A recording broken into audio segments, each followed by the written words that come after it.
Welkom by hierdie week se AMT Wildoorsig.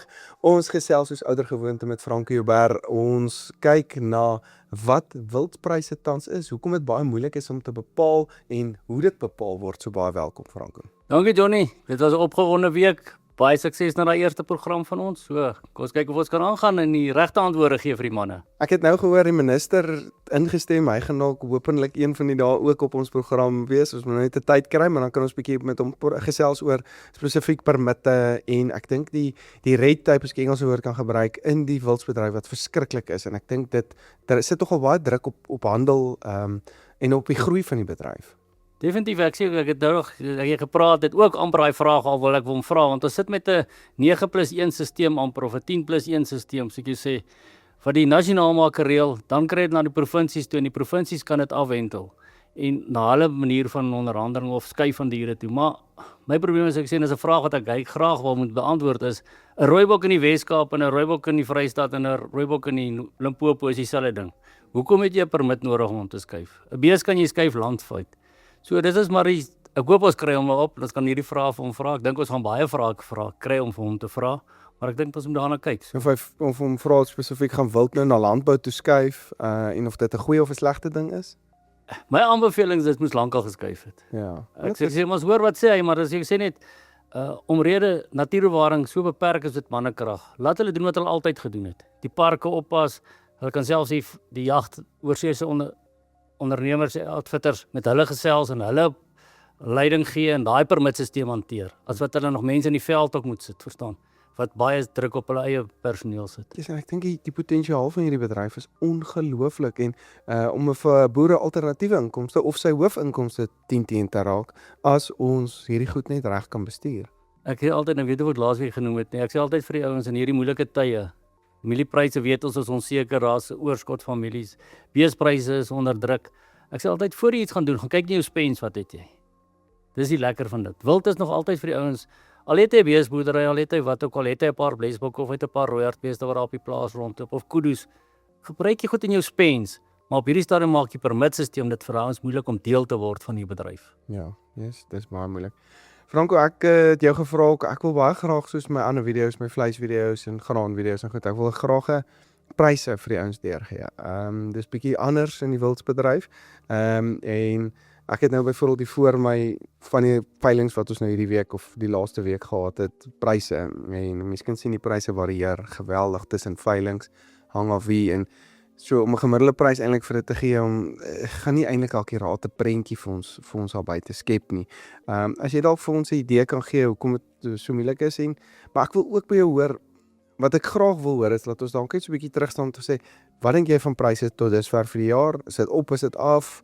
Wat dink jy is nou 'n groter aanvraag en hoe dink jy gaan die res van die seisoen loop? As dit nou reg, toe sê ek ons die dansspan het te begin, die ouens staan nog terug, maar die laaste week is die manne op die dansbaar, die regte liedjie speel, die aanbod is daar, die pryse definitief opgegaan. Okay. Ek sê daar's 'n vergelyking met laas jaar of ja, definitief van laas jaar af. Okay. Ek dink daar is 'n mate van pryse wat stabiliseer het. Maar ons nou nog gesels miskien ook oor hoekom is pryse wat ook al maak hulle op veilings en goeders.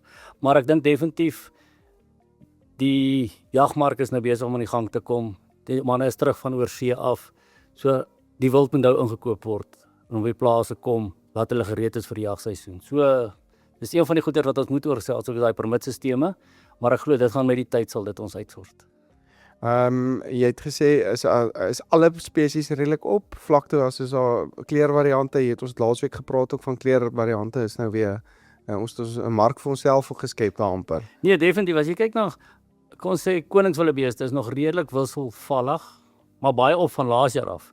Maar pryse wissel van met 'n koningswillebeeste hang van die kol af, hang van genetika af, horinglengte, sulke goed. Maar hulle hardloop tussen waar hulle hardloop laas jaar op 60,000 hardloop en enigiets van 80 tot 120 net vir 'n gewone bou, verstaan. Ja. So daar's nog redelike ding. Gouwillebeeste het redelik stabiliseer. Jy kyk tussen 20 en 30, hang maar van ek haal nou die uitskieters uit. Yes. En ek haal jong bulle uit, verstaan. Ek praat nou maar van die wagmark of die gewone goeder. So blesbok ramme, daai goeders bly rondom R5,000. Kon sê in die Vrystaat in Tabazimbi kos hy R10,000 of R8,000, maar daar's faktore wat bepaal hoekom hy duurder is daar. So ek dink ons is redelik in 'n opwaartse kurwe weer, maar ons gaan ek glo ons gaan ooit weer daai onsekerheid of diep stygings en diep valle sien nie. Ja. Jag of kan ek sê amper teelgroepe is die vraag nou op veilinge minder of meer nou op die oomblik vir dit? Dis 'n baie moeilike ding op hierdie stadium. Onthou ons diere is Oktober, November, Desember gekalf en gelam. So daai kleintjies is eintlik nog te klein om te skuif. So ek is nie 'n voorstander van teeldiere te vroeg in die jaar te skuif nie. Ek sien mense, daar is ons wat dit doen, maar jy het verlies as gevolg van die kleintjies en ek dink op 'n eind van die dag gaan ons tog die wildbedryf wil skerm en dit gaan oor integriteit. Kom ons noem dit maar so. So tel daai vraag dan gewoonlik na daai bietjie op soos ons nou dieper in die jaar in beweeg. Ja, hy tel hier op kon sê van April maand, Mei maand, dan is die diere redelik groot genoeg om te skuif. Hy kan sonder sy ma aangaan. So hy het al geleer eet en hy kan aangaan, so ek sê. En dan hou hy dit basies en dan van Augustus maand af het hy weer 'n afname. Maar dit is 'n goeie afname ook, want dan koop baie ouens wat hulle afgehaal het in, want jy koop basies 'n dragtige dier. Wat voordeel is, ek sê die ouens kyk altyd daai laat aanbiedings mis, maar jy koop eintlik 'n 2-in-1. Ja. Ja, dit maak sin. Wat staan vir jou uit, watter as jy nou gaan kyk het na die veilings eintlik, watter spesies of watter pryse het jou uitgestaan? Jong, van al daai veilings, daar's yskieters en alles. Jy sê dit gaan oor die aanbod wat ons gesê het. As ek nou eland wil hê, moet ek hulle koop. Ja. Verstaan, daar was 'n elandbul byvoorbeeld op Tabzimbi veiling wat vir ek dink 120, 140 verkoop is 'n wit elandbul. Ek het hom fisies nog self gesien nie. Ek het dit kliënt wat my nou gebel het, sê dit ooit ook sulkes. En maar ja, as ek sê daar is nog steeds daai entrepreneurskap in die boere en dit wat vir my so opwindend maak. As hy iets anderster is dan hulle wil tog deel wees van dit. Hulle wil nie agterbly nie. So ek dink daar's nog steeds 'n mark vir die wildbedryf en ek dink op hierdie realistiese vlakke wat hy nou is, dink ek is daar baie toetreders wat kan toetree. Met die regte inligting. Dit wat ek vir die ouens ook wil waarsku. Kyk maar na wie luister jy. Ja. Hopelik kan ons hier vir hulle lekker akkurate, eerlike inligting vir hulle op hierdie program gee. So ja, hulle my luister.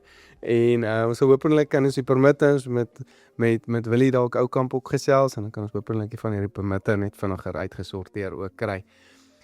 Franco, in terme van hoe pryse gemaak word in die wildbedryf. Ek weet jy het 'n bladsy daar voor jou wat ons bietjie wil praat oor verskillende tipe maniere hoe pryse gemaak word en hoekom dit eintlik dan so moeilik is om 'n vaste prys te gee. As jy ons bietjie deur dit kan vat.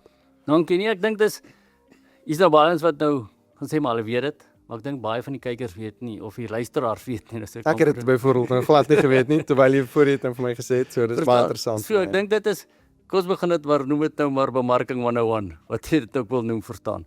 Dat die ouens net die agtergrond van dit verstaan. Daar's basies 4 kategorieë wat ons wild in bemark. Is jou Bouma veilings, jou katalogus veilings, dan die sosiale media veilings. Ek waarsku julle nou al baie oor dit en dan jou direkte verkope. So dis jou 4 basiese bemarkingswyses van wild. Om lewendig wild. Ek praat nie van jagbedryf nie, ek praat van lewendige wildbedryf. Jou Bouma veilings is seker van die grootstes nog, maar dit het baie afgeneem. As gevolg is dit nou met hierdie back and claw ook, wat vir almal 'n risiko is. Jy net nou 'n onnodig diere skuif. Ja. So die Bouma veilings, wat ek sê, daar's baie kostes om 'n dier op Bouma te kry. Jou risiko's is baie hoog. Omrede jy sit met massavangste, jy sit met diere wat gedaard word of passief gevang word. En dan word hulle geskuif van daar af na 'n sentrale punt, ek kon sê 'n veilingspunt. Amper soos die beeste, maar 'n bees kan jy vanoggend by vang of 'n kraal sit jy laai op 'n trok en jy gaan laai hom af.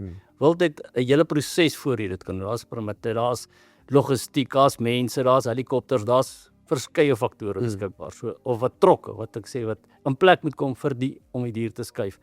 En as hy dan gekom het by die Bouma, sit jy nog steeds met die risiko van beserings. My grootste probleem is stres. En dit bepaal Bouma pryse ook baie. Onthou net, 'n dier wat nie in 'n goeie kondisie in 'n Bouma is nie, gaan nie 'n goeie prys kry nie. Al is dit 'n kwaliteitbul. Ons vat kudubulle. Ek het nie eens aan kudubulle en swart witpense nog met jou bespreek nie. Ja. Want ons het swart witpense se pryse, bulle het redelik opgegaan van laas jaar ook, maar daar's nog nie 'n duidelike raamwerk nie, verstaan. En dit hang van, soos ek sê, van die kwaliteit van die dier binne die Bouma af. Een kudubul pas aan, een pas glad nie aan nie. Ja. En nou lyk hy maar, ja, nou sê ons eers maar dit is 'n risiko om te koop. So jy kry nie 'n waarlike weerspieëling van sy prys nie. Ja, so ek sê, nou daai diere wat dan daar verkoop word, moet dan weer op 'n trok gelaai word en na jou plaas toe geskuif word. So of na die koper se plaas toe. So dit het ook weer 'n risiko. En daar gaan dit weer oor aanpassing. Want hy was nou kon sê vir minimum 7 dae dalk uit sy natuurlike omstandighede uit. En die Boumas, ek Nee, jaag hom nie gou in die kraal in en speel nee, gee hulle hom hou 'n nie booster. hou nie van hantering. Ja, ja, ja. Hulle hou nie van hantering nie. So dit is die risiko met Bouma veilinge. Daar's stres, daar's mortaliteit. Dit is baie duur. Dit is. En so ek sê die ouens kry dalk op 'n Bouma veiling dalk kan sê die ou kan hom fisies sien. So hy kry dalk 'n redelike beter prys. En die ou soos ek jou gesê het, moet hom hê. Hy moet hom hê om Ja. af te gaan laai. En Ja, jy ons weet gaan die nou diere nie- is om ons- daar, ja. Ons gaan nou byvoorbeeld net in die dekseisoen in. Daai ou moet daai dier om sy vroulike dier, hy het dalk 'n plan wat hy mee wil teel. Hy's dalk een van die groot manne wat gesogte genetika net soek net vir dit nie. Hy wil net 'n bil hê wat sy koeie kan dek. Want sy bil het hy laas jaar verloor. Hy's uitgeskiet of hy's verloor of iets het gebeur, verstaan. Ja. So hy moet daai genetika aankry. So dis waar Bouma veiling 'n groot rol speel. Dit is vir 'n ek sê altyd ek is bang om dit te sê, maar as ons praat eerlik, 'n naweekboer. Want hy's van Vrydag tot Sondag op die plaas. Wat is vir hom lekkerder om deel te voel om Vrydag of Saterdag op 'n veiling 'n bok te koop en 'n laai hom Sondag by hom af. Ja. Hy neem 'n video Sondag of Maandag sy by die werk kom, kan hy sê maats wys kyk hierdie mooi bokke wat ek gekoop het. So dis 'n rol wat die Bouma veiling speel. So ek dink definitief daar is 'n mark vir hulle. Ja, so ek sê met sy uitdagings, en die ouens moet weet dit is 'n risiko. Daar's ouens Het wat jy agtergekom het groter of kleiner geraak oor die jare? kleiner, Baie kleiner. baie kleiner. Is dit maar as gevolg van die kostes of die Ja, die kostes en permitte en al daai? Daai dan sit nou met die permitstelsel. Dis wat ek is nog nie seker nie. Ek het van die manne wat nou veiling gehou het. Ek weet nie of ek dit reg nie. Onthou net jy neem nou veeartsverslag kry vir elke permit wat jy afgee.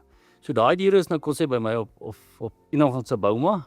Nou moet daai diere skuif na die volgende ou toe. Daar's permitte. Daar moet 'n veeartsverslag inkom sê luister hierdie area is skoon om hierdie diere te skuif. Dan moet natuurbewaring is gewoonlik baie van hulle opveilings om daai permitte uit te reik, maar oor provinsies. Dit raak vir my uitdaging verstaan. Ek dink daar's baie goeie idees agter al hierdie nuwe wetgewing wat hulle wil maak, maar ek dink daar is maar probleme. Prakties, verstaan. Seker prakties, soos ek sê, Maar wat is die idee agter om tussen provinsies permitte te kry? Is dit wat is die kan ek sê hoekom is die wetgewing ingestel in die eerste plek? kom sê ek het jou net gevra oor die rooibok. Rooibok is 'n rooibok. Ja. Ek dink dit hulle wil beheermaatreëls uitgeoefen het van natuurbewaring om half 'n beheer uit te oefen oor dit. Maar my redenasie is waar 'n rooibok gaan, waar 'n blesbok gaan, 'n gewone dier is nie vir my 'n probleem nie. Sê ons het oor die buffels sê. Buffels het 'n spesifieke manier hoe hulle geskei word in 'n plaas met die bloedtoetse wat geneem moet word. So daar's redelike beheer oor dit. Maar ja, ek het sê altyd dit voel vir altyd of ons natuurbewaring ons hulle net gebruik vir werk. Ja. Is nie eintlik meer hulle area nie. Want die ander ding is ook Suid-Afrika en Namibië is enigste lande wat eienaarskap het van wild. Is jy? Die ander lande is 'n staatsding. Is 'n staatseiendom. Oop plase, die beesplase behoort daai wild ook eintlik aan die regering. Daar's 'n ander manier om daai diere te skuif. Jy moet toestemming kry van die bure af en jy moet dit is ook 'n lang proses om dit te doen.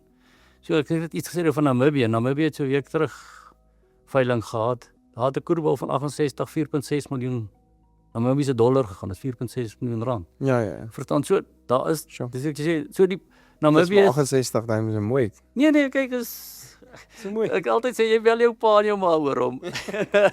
Jy gaan my alleen agter op die bakkie laat jy. Nee, so. Maar ja, as ek sê dit wys net waartoe gaan dit laat die wêreld dit sien. Ek het nou nog 'n artikel gelees van Amerika van Texas. Ons haal nog van die ding af. Wat ek lankal sê die spesies wat ons het maar het nie die genetika beperking. Maar diere gaan daar Suid-Afrikaanse diere gaan daar al baie geld en hulle begin al genoeg diere kry om te begin jag ook. Al is dit nog steeds duurder, maar so ons het daai speel 'n rol.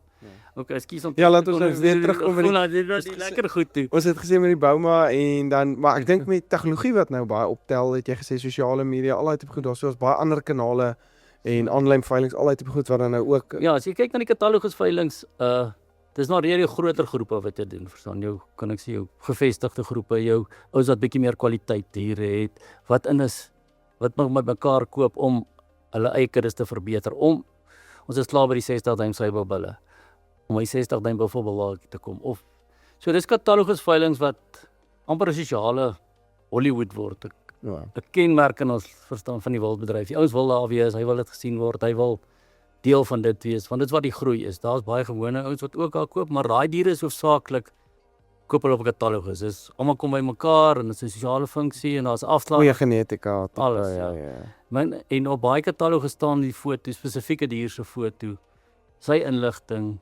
En dis Sy- nou presies daai pryse wat jy nou nie noodwendig in 'n gemiddelde prys gaan insit nie. Definitief, verstaan. Want Want ek dit- sê want daai het speak Uitskieters. spesifieke doel, verstaan. Dis 'n daai ou teel al vir jare 60 in Kudubulle. So jy weet hy het al klaar die perd gery om daar te kom. Ja. So, maar dit is ek jou sê dit is 'n lae risiko want die diere skuif direk, maar is beter kwaliteit diere. En so ek jou sê dit die manne sit daar om 'n spesifieke bok te kry. So hy gee nie regtig om wat die prys. Hy gaan nie daai bok vir algemene goed gebruik nie. Ja. So hy soek daai bietjie beter genetika. Dis amper soos 'n stoetveiling.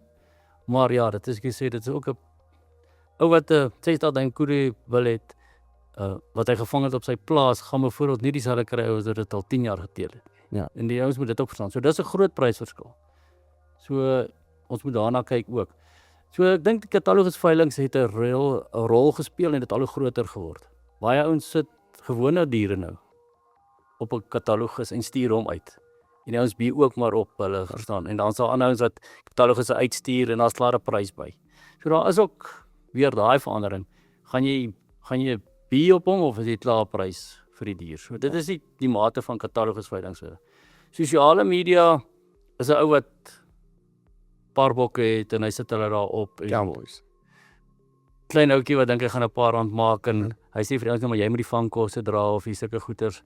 As jy wat gevalle wat koop die tronk se selfone word minder, Ja. want daar's baie ouens wat al ouens gevang het binne in 'n tronk en diere verkoop. Dan verwag jy die ouens moet deposito betaal en hoor jy nooit weer van 'n ou nie. So dit sou ek sê op Facebook, junkmail, wiak seker en dis 'n waarskuwing vir die ouens. Ek dink baie ouens het al skoolgeld betaal, maar daar's nog steeds ouens wat tog graag nog 'n bokkie wil koop. En jy moet gaan kyk na daai, dis veral in jagmark ook, ouens wat jou daai goed adverteer. Maak seker, doen navraag. Is die ou werklik daar? As 'n ou vir jou sê, luister, maar jy moet nou 'n deposito betaal, moet jy klaar rooi ligte sien. Ja. Jy moet klaar rooi ligte sien. So en ek waarsku net vir ouens daar. So jy sê daar's baie ouens wat lank teraan hy ons kry oproepe wat die ouens sê maar wat nou? Ongelukkig jy het daai besluit gemaak, jy het daai geld oorgeplaas. Ons bly nie in 'n kosienemo wat almal eerlik is. Ja. So dis die van sosiale media. Daar is 'n platform vir dit, maar maak seker van wie af jy dit koop. So ek sê daar's baie maatskappye in die bedryf wat op sosiale media adverteer. Ek doen dit self, baie doen dit ook, verstaan. Dat die ouens net daai maak dit seker van wie jy dit koop en laat jou diere en hou maar betaling terug tot die diere op die plaas is. Ek dink daar is nie een wat onredelik is nie. Veral die ouens wat lankal in die bedryf is, dink ek verstaan dit so. Ja. Nou maak seker oor dit. En dan die laaste wat ek kan sê is maar direkte aanbieding. Dit sluit baie aan by sosiale media. As ons baie van die wildvangmaatskappye het 'n kliëntebasis. En hy stuur dit per SMS of 'n WhatsApp uit vir sy kliënte en hulle reageer daarop. Of een van die groot teelers sal dalk 'n ander teeler bel en sê luister, maar dis goed dat jy nie die mark gaan sien nie. Ja. So baie van hierdie pryse, ons praat nou oor pryse, gaan jy nie in die mark gaan sien nie. Want daar's nie ergens 'n, kan ek sê, bewys wat die goed gegaan het. Ja. So jy sal adverteer, dan hy blesbok uit, rooibok uit, kudu's of wat ook al. Kontak my. En ja, dan sê ek hang af waarvan of dit kom. En dis die voordeel van baie van hierdie en jy moet seker maak van waar die wild kom.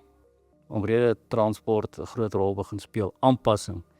Jy sukkel om diere van 'n soetveld gedeelte na 'n suurveld gedeelte toe aan te pas. Daar's altyd 'n reël gesê jy kan afskuif Kaap toe, maar jy kan nie opskuif Kaap toe nie. Wow. So jy moet daai ook in aanmerking neem. So ek sê hulle skuif nou baie blesbokke van die Vrystaat op Bosveld toe, omrede daar nie Bosveld is nie. Dis hoekom blesbokke se prys so verskil. Wow. Want die blesbokke wat Bosveld toe gaan, het jy 'n groot risiko op. Die koste om daar te kry is klaar amper verhaal in die prys. Jy dink nou, kon sê hy gaan hier R5,000, daar gaan hy R8,000. Maar werk jou transport, jou risiko, jou kostes om daar te kry uit. En oor tyd as die kinders daar vergroot weer, dan sal hy dalk weer Ja, so ek sê, maar die Bosveld sit weer met ander uitdagings. Daar's goed met tande daar wat hou van blesbokke. wow. So die predatore hou van 'n blesbok in die Bosveld. Hmm. So ja, die ouens moet net daarna kyk ook. Dit is belangrik. Baie dankie Franco, dit is baie insiggewend geweest. Kontak ons asseblief of stuur vir my 'n boodskap vir my of Franco. Ons wil graag hoor wat is julle bekommernisse al buite en wat kan ons oor gesels? Laat ons bietjie inligting al buite uitkry en bietjie seker maak goed soos hierdie permitte en goed wat die industrie negatief beïnvloed kan oor gepraat word en ons kan moontlik vir dit oplossings kry. So stuur asseblief vir ons julle antwoorde, maar baie dankie vir jou tyd vandag Franco en gesels ons volgende week weer. Baie dankie. Ek sien uit na die terugvoer.